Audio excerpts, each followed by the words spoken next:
Welcome to Forbidden Planet TV. I'm Andrew Sumner. I'm here once again with an old friend of Forbidden Planet, the one and only Rob Williams. How are you, brother? Yeah, I'm good, mate. Thanks a lot for having me again, Andrew.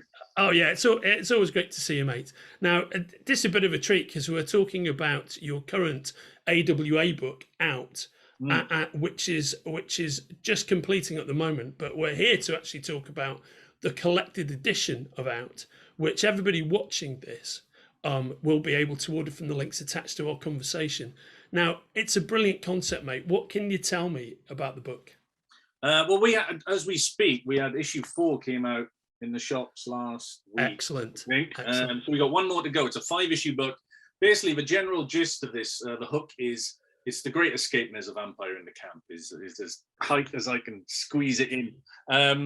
And it's very much inspired by sort of, John Carpenter's The Thing, Alien, sort of The Keep, and movies like that.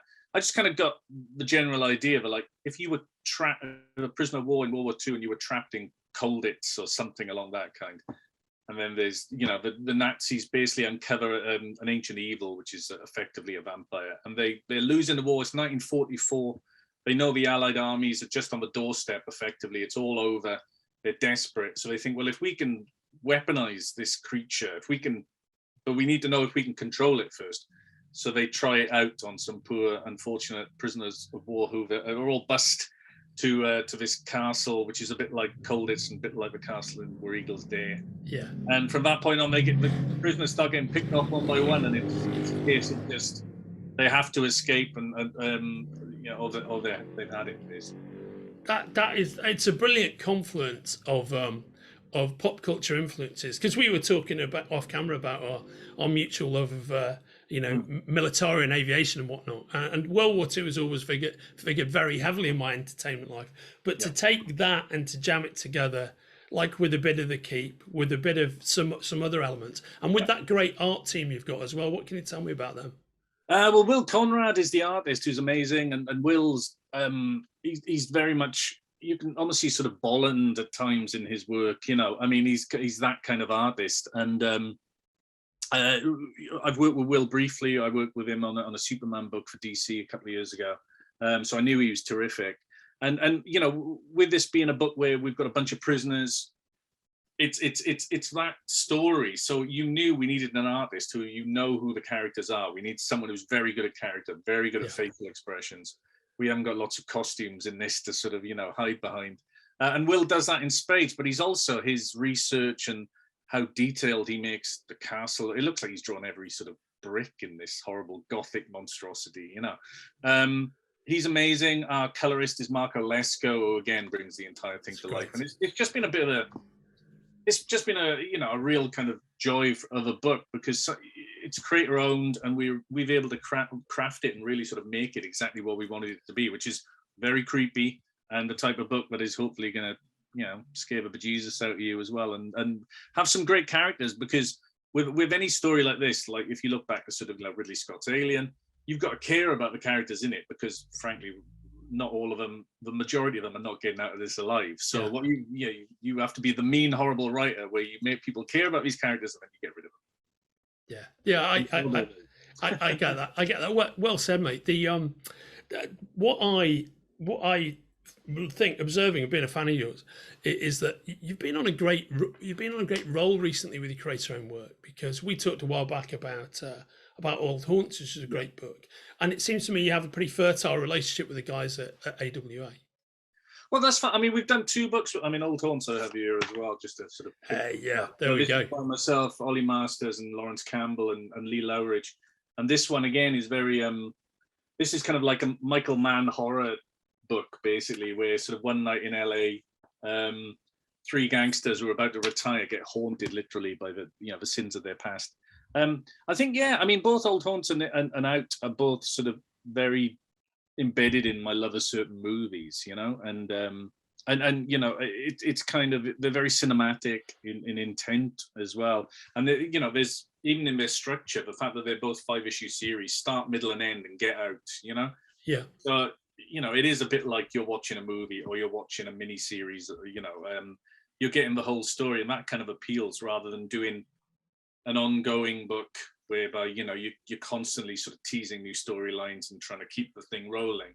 This is for whatever reason, the mood I've been in the last couple of years, I've really enjoyed telling stories that have a definite end to them. Yeah.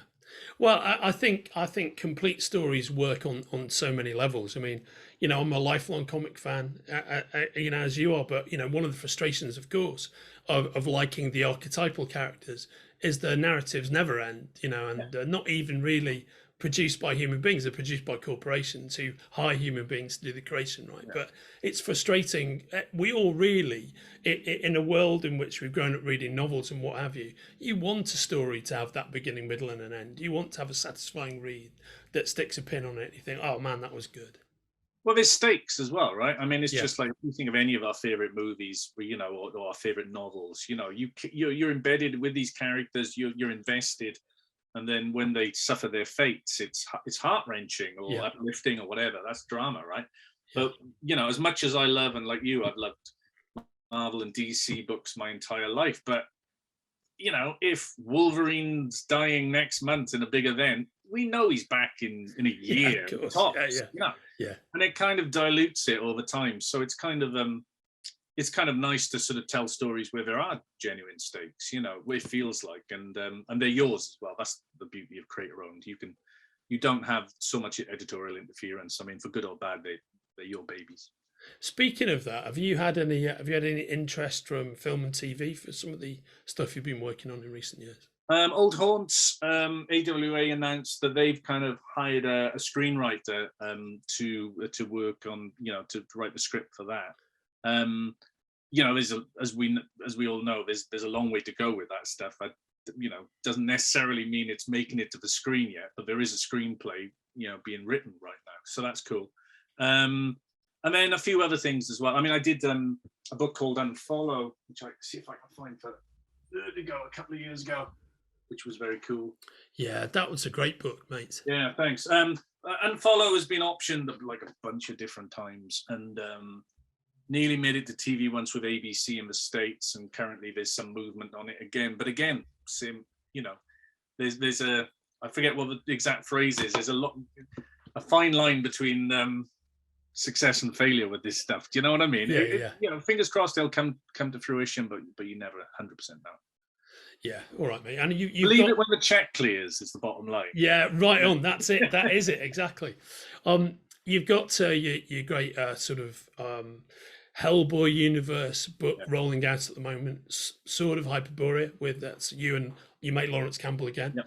And there's been an amazing reception to that, quite rightly. I know you were on the show a while back talking about it, but are you pleased with the way that's been received? Yeah, absolutely. I mean, it's predominantly, it's a beautiful book. Like Lawrence did Old Haunts as well, and Lawrence is amazing, so it's quite right. But I think the thing is, anything to do with the Hellboy universe, it first and foremost, it's got to look spectacular, because the level is so high. It's not just Mike; it's people like Duncan Fegredo, Guy Davis, and James Harron, and Tom Chi, and these guys. So, and Lawrence totally fits in that kind of strata of artist, I think. So it's really lovely to see. I've read on Twitter lots of people going, "It's an amazing looking book." It is, but it's it's great. I mean, from my point of view, it's just lovely to. I've been a fan of that world. I probably said last time I was on for a long time now. So to get to play in that universe and collaborate with people like Mike Mignola is a treat. And just getting to work with Lawrence is always fun. And as long as we don't piss each other off, we'll carry on doing that. I suspect, because we're such good mates, and I think we really enjoy each other's work. So I feel like I'm speaking for him now. He's probably gonna. I'm sure he would totally agree with you. I mean, I think you guys bring some of that same energy that Brubaker and Phillips have got, that they're just so in sync with each other. Whenever I read stuff that you guys work on together, you can tell there's a lot of mutual respect there, and you understand each other's storytelling gifts, and that's always a real pleasure to see, particularly when it's a team. I think we've got a lot of the same touchstones. I mean, like when we were talking earlier about sort of some of the same films that you and I love. I mean, Lawrence and I are a bit like that. We talk. We know where we're coming from. We know the references, and also we talk a lot.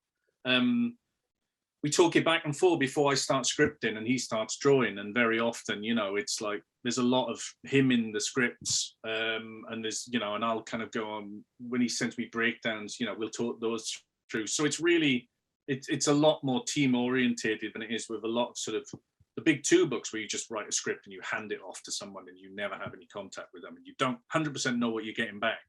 But yeah, so I think whether it's creator owned or not, Lawrence and I always kind of approach a book like that, really.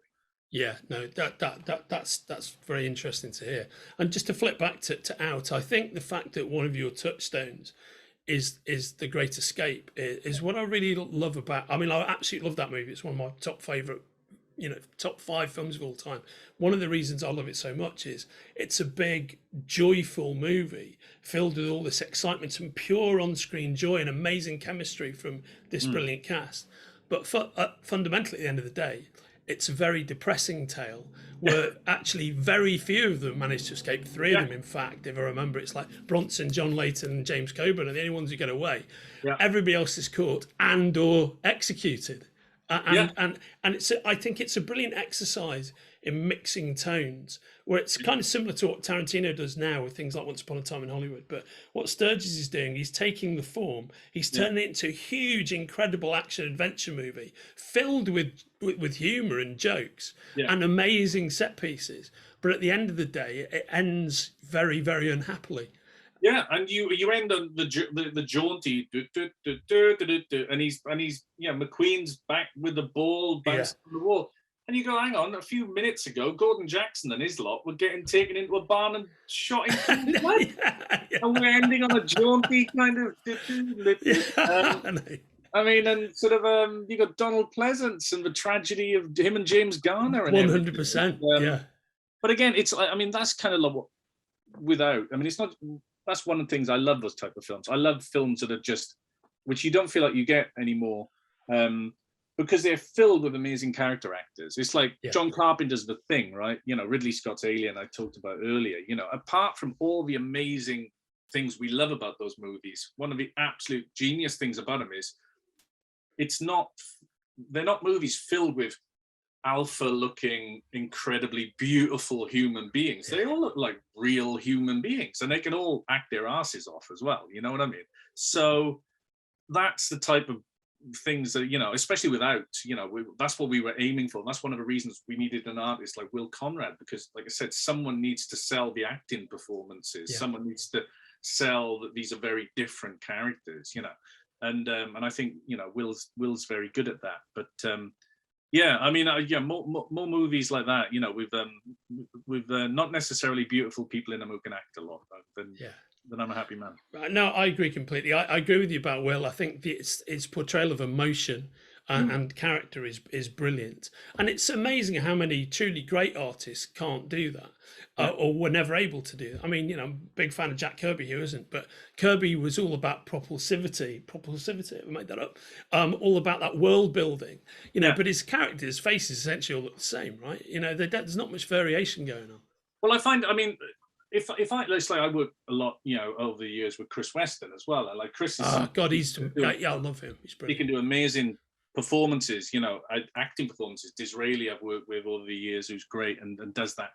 And I think if as a writer, if you've got that from your artist, it makes you immediately a better writer, not just because they're selling the emotion of what you're writing, but suddenly as a writer, you can write subtext because the characters are saying one thing, and if you can then write dialogue which suggests something a little different, and suddenly you've got an entirely new sort of like weaponry at your command as a writer, you know.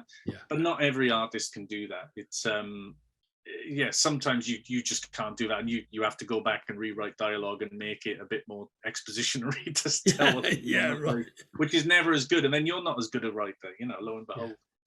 Yeah, I mean, it's fascinating to hear you talk about that process. And you can see that with both of the artists that you named, Chad, with Will, with Lawrence, you've just got that great sort of creative machine rolling with those guys, which is why Sword of Hyperborea and Out both linked to from this conversation, and actually a bunch of the other books we've been talking about as well.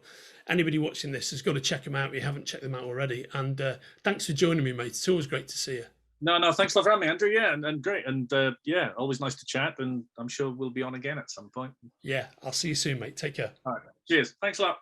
If you're enjoying watching Forbidden Planet TV and you're enjoying watching us talk to the world's most interesting and accomplished filmmakers, authors, artists, musicians, creators, subscribe right here.